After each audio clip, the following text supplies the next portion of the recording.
سلامونه ګرانو کتونکو، زه یم دیدار یوسفزی او د صحت په حواله د یوې بلې ویډیو سره حاضر یم. نن به زه خبره کوم د زنګونانو د دردونو په حواله چې زموږ په ټولنه کې یو ډېره غټه مسله ده، خصوصا چې کله د انسان عمر د 50 کالو نه سیوا شي، که هغه زنانه دي که نارینه دي، نو هغو ته دا تکلیف شروع شي. نو زه به نن کوشش کوم چې تاسو په دې خبره پوهه کړم چې د دې وجوهات څه دي، د دې بیا علامات څه دي، او د دې تشخیص څنګه موږ کولی شو، او بیا د دې علاج څه ممکن دی. د دې نه مخکې چې زه د دې خبرو احاطه کوم، زه به تاسو ته لنډ غونته کې د دې جوړ تعارف وکړم چې دا جوړ څنګه جوړ دی، یا زموږ د زنګون دغه چې کوم دی، دا ساخت چې کوم دی، دا څنګه دی. په دې کې اصل کې دوه غټ هډوکي حصه اخلي په دې جوړ کې، یا نی جاینټ چې ورته موږ وایو د زنګون جوړ. هغې کې بره چې کوم هډوکی دی هغې ته موږ فیمر وایو، لاندې ته موږ ټیبیا وایو. دا دوه غټ هډوکي دی، دې سره لاندې نه یو بل نری هډوکی راځي، هغې ته فیبولا وایو. خو ټول زور چې دی په دې دوه هډوکو باندې، او دا دوه هډوکي چې یو بل سره یو ځای کېږي، نو په دا لکه داسې د کنډوله په شکل کې دا دواړو دا سرونه دا د یو بل سره دغه شان یو ځای کېږي، او په دې له پاسه نری لیر د کرچې تلی یا کارټیلیج لیر تلی، او دا کرچې دی چې دا هډوکی د زخم کېدو نه بچ کوي. دغه شانتې د دې نه علاوه دوه غونډ ککوړي چې هغه هم کارټیلیجز دي، هغې ته موږ دواړو ته منسکای وایي په دغه کې، یو ته منسکس وایي په جمع. نو دغه منسکس چې کوم دی رایټ اینډ لیفټ دا دواړه پراته په دې منځ کې، نو د دې هم دا کار چې دا شاک ابزاربر یا کمزور چې راځي هغه جذب کوي. د دې سره سره په دې کې اوبه چې سانویل فلویډ ورته وایي، د دغه اوبو هم دا کار چې دا هډوکي او دا کرچې د یو بل سره میلاوېدو ته نه پرېږدي، او زور چې دی په خپله جذب کوي، نو تکلیف چې دی یا د هډوکي چې دی نو خرابېدو له نه ورکوي. د دې سره یو بل هډوکی په دې سر باندې پروت دی چې هغې ته موږ د زنګون کونډۍ وایو یا نی کیپ ورته وایي. دغه هډوکی چې دی نو د ټینډنس په ذریعه باندې دا د دې بر او ښکته مسل سره میلاوي. اصل کې ټینډن موږ هغې وجې ته وایو کوم چې د مسل نه راوځي د ختمېدو کې، او هډوکي پورې ځي، یا مسل او هډوکی د یو بل سره یو کوي. او لیګامنټس هغه وجو ته وایو کوم چې هډوکی او هډوکی د یو بل سره دغه کوي، میلاوي.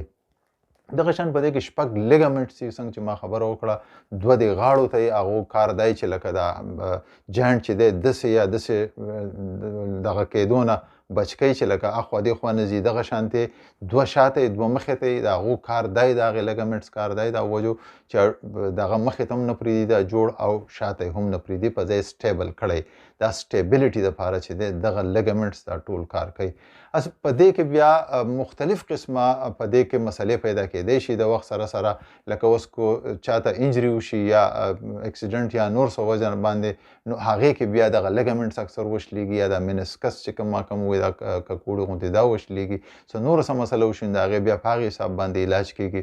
خو عموما دا دی چې لکه کوم خلک چې دا فوټبال کوي یا دا دغه کوي، دا باسکټبال وغیره کوي، نو دا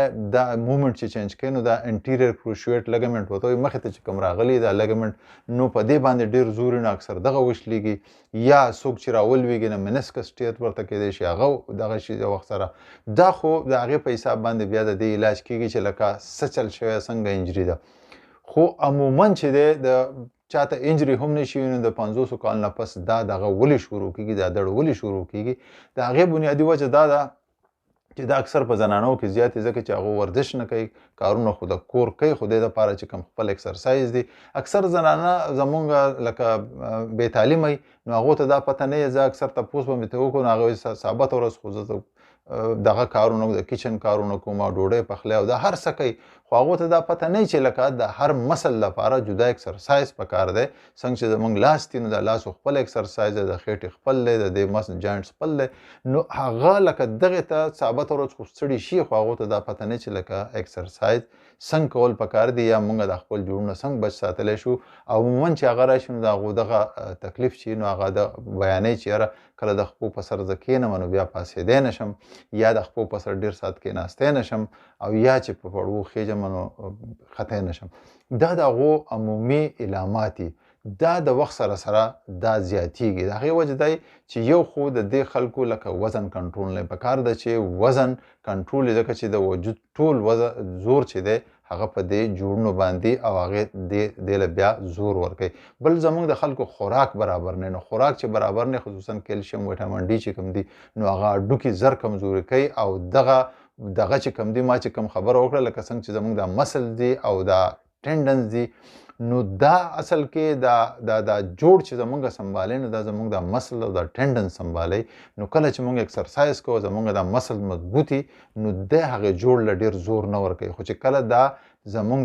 دغه چې د مسل چې پیپړ غونته کې شي کمزوري شي نو لازمي خبره ده چې هغه ټول زور بیا دغه هډوکو له ځي نو پکار ده چې لکه یو خو د وزن بیا خوراک په وجه ایکسرسایز کوي وزن کم کوي ایکسرسایز کوي خوراکونه ما په ویډیو کې ویلي دي چې ښه خوراک کوي لږ غونته کې ډایټ سره کار کوي نو د هغو به هم وزن نه زیاتېږي دا تکلیف به ورته نه سیوا کېږي نو دا 3-4 خبرې چې دي عموما زمونږ په ټولنه کې ډېرې زیاتې نو پکار ده چې د دې نه اجتناب وکړی شي یا د دې نه ځان منع کړی شي بیا د دې نه علاوه چې کم علامات نور راځي نو په هغه کې اکثر راشي چې پړسوب کې انفلامیشن ورته وشي یا انفیکشن د وجې نه نو هغه وپړسېږي نو په پړسوب کې بیا پکار ده چې د آرام کوي د هغې خپل علاج دی دغه شان دی که پړسوب نه وي د دې نه علاوه لکه د جوړونو بیماري چې کوم د آسټیو ارترایټس رومیټایډ ارترایټس وغیره په هغې کې چې کوم دی نو په هغې کې بیا دا جوړونه چې دي دا ګرم شي او ضروري چې پړسوب پکې وشي خو هغه ډېر زیات تکلیف دی هغه درد شروع کی برسایټس ورته کېدی شي په دې کې برسای وړې وړې پوڼې د اوبو وړې وړې دغه ډنډو کې غونته کېږي ځای په ځای نو هغې کې انفلامیشن کېدی شي د دې نه علاوه ګاوټ خو یو بیماري د یوریک اسید په وجود کې زیات شي او خاص قسم دغه دی خو هغه خو عموما په دې کټه ګوته کې د خپې په دې غټه ګوته کې ډېر زیات کېږي خو دې جوړ کې هم کېدی شي نو دغه یوریک اسید نه ورته کېدی شي نو پکار ده چې کله دا بیماري شروع شي نو دا دغه چې کوم دي دا لیب ټسټونه یا د وینې ټسټونه پکار ده چې دا ټول په وخت باندې وشي چې پته ولګي چې څه وجه ده د دې سره سره چې کله دغه کېږي دا دغه شروع کېږي سړي ته نو پکار ده چې د فزیوتراپي ایکسرسایزز د فزیوتراپي په دې کې ډېر مهم رول ادا کوي او هغه ایکسرسایزز د نی دپاره زه به کوشش کوم چې په روانه ویډیو کې تاسو ته هغه دغه په تفصیل باندې وښیم چې کم ایکسرسایز مونږ کولی شو چې زمونږ دا مسلز چې کوم دي دا بره ښکته غاړو ته دا ټول چې دي دا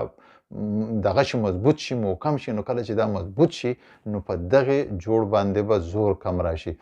بیا که دغه دا چاته تکلیف شروع شوی نو هغو تشخیص څنګه کېدی شي دا تشخیص چې د دې دپاره لکه اکسرې دی په اکسرې کې چې عموما وګوري نو دا موږ ته پته لګي چې په دې کې د اوبه کمې شوي دي دا جوړونه دا هډوکي چې دي د جوړ د منځه سپیس یا ګیپ چې کم دی یا دا ځای چې کم دی دا کم شوی دی او هغه اوبه کمې شوي دي او دغه چې دی کرچ یو بل ته نږدې شوي دي نو دغه په وخت کې لکه بیا پکار ده چې دغه صحیح علاج وشي که نه دا اوبه بیا کمې شي بیا کرچ یو بل سره لګي کرچ وسولېږي کله چې کرچ وسولېږي نو بیا هډوکي نو هغه انتهایي دردناک صورتحال او په هغې کې بیا رامنې کېدل ډېر ګران د دې سره لکه د ایکسرې نه علاوه د الټراساونډ هم کېږي الټراساونډ کې هم لیګامنټس کښلېدلي نو د هغې پته لګي خصوصا چې چېرته لوېدلی څوک که نه پړسوب شوی لیګامنټس د وجې نه یا دغه چې کوم دي یو طرف یا د بل طرف هغه منسکل ټیر اکثر کېږي ما چې کوم ووایي دا ککوړي دغه شلېږي په دې کې ټیر کېږي نو دا ایکسرې شو الټراساونډ شو دې نه علاوه سي ټي سکین MRI وغیره دا ټول په دې باندې کېدی شي بیا علاج څنګه چې ما خبره وکړه نو علاج کې د ټول نه مخکې خو پکار ده چې لکه دا چې کله تاسو ته شروع کېږي نو دا نور احتیاطي تدابیر چې کوم د وزن په حواله د ایکسرسایز په حواله د خوراک په حواله دا څیزونه پکار دي سره سره فزیوتراپي ایکسرسایزز پکار دي چې لکه دا مسلز خپل مضبوط کی او په هغې حساب باندې دغه ایکسرسایزز وکړي د دې نه علاوه که بیا چاته درد زیات نو د تشخیص په حواله باندې لکه هغو ته دلته سټیراید انجکشن هم لګي په دې جوړ کې ورته لګوي خو هغه هر څوک نشي لګول نه د هر ډاکټر کار دی دلته چې هغه لګي نو خو مانیټرینګ د هغې کېږي خصوصا الټراساونډ باندې ګوري او هغه ځای معلوموي په هغې کې لګوي کله چې د هډوکي ته دغه ستن ولګي نو بیا انفلامیشن انفیکشن کېدی شي او ډېر خطرناک صورتحال نو په دې کې ډېر زیات احتیاط پکار دی بیا د دې سره سره لکه که چاته انفلامیشن شوی نو هغه بریسز هم لګوي هغه څیزونه غوندې ورته ولګوي سپورټ چې د زنګونانو له سپورټ ورکوي د حده پورې او د هغې نه پس بیا لرې کړي ایکسرسایزز شروع کړي بیا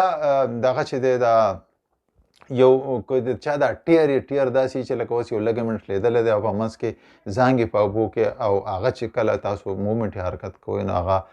تکلیف پیدا کوي نو هغه بیا دا چل کوي چې هغه دغه آرتوسکوپ یو دغه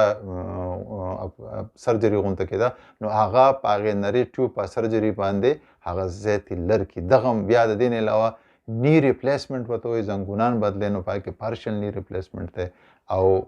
فل نی ریپلیسمنټ دی خو دا د دې آخري سر دی چې په هغې کې بیا د زنګونانو دا کونډۍ یا ورته د پلاستیکو په خول ولګوي یا ورته د اوسپنې نو هغه بدلوي. دا ټول د دې دغه دی دا علاج دی، علاج طریقې دي. خو څنګه چې ما خبره وکړه نو عموما خبره دا ده چې دغې حد له ځي نو بیا ډېر تکلیف انسان ته. نو پکار ده چې د دې خبرو باندې غور وکړی شي چې لکه وزن کم شي، اکسرسایز او د دوانې خوراک لکه که انفلامیشن شوی نو د هغې خپل بیا پکار ده چې د هغې په حساب باندې دوایي خوري. خو خصوصا زه به دلته یو خبره وکړم په دې کې د زنګونانو دا اوبه چې کم دي نو دا چې کمیږي نو په دې کې یو دوه قسمه زموږ سره دغه دي دا کمپوننټس دي،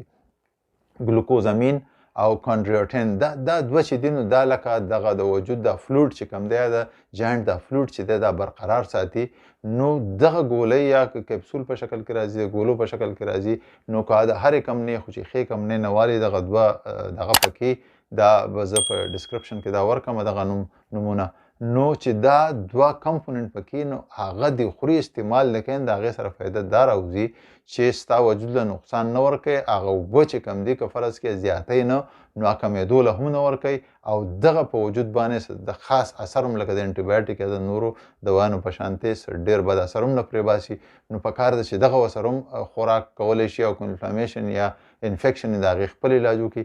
خو ښه خبره دا چې لکه کله تاسو ته دا تکلیف شروع کېږي نو پکار ده چې تاسو د دې یو ډیټیل سروې وکړئ چې دا د څه وجې نه ده او موږ له څه کول پکار دي. نو په دې وجه به ستاسو زنګونان بچ شي. که دا نه نو بیا ډېره ګرانه ده او ضروري نه ده چې لکه بیا ستاسو ریکوري وشي فل او تاسو په خپل اصلي حالت کې وګرځېدی شئ یا د درد نه بچ شئ. د نورو مهمو ویډیوګانو دپاره زما سره اوسئ، خوشحاله اوسئ. د الله په امان.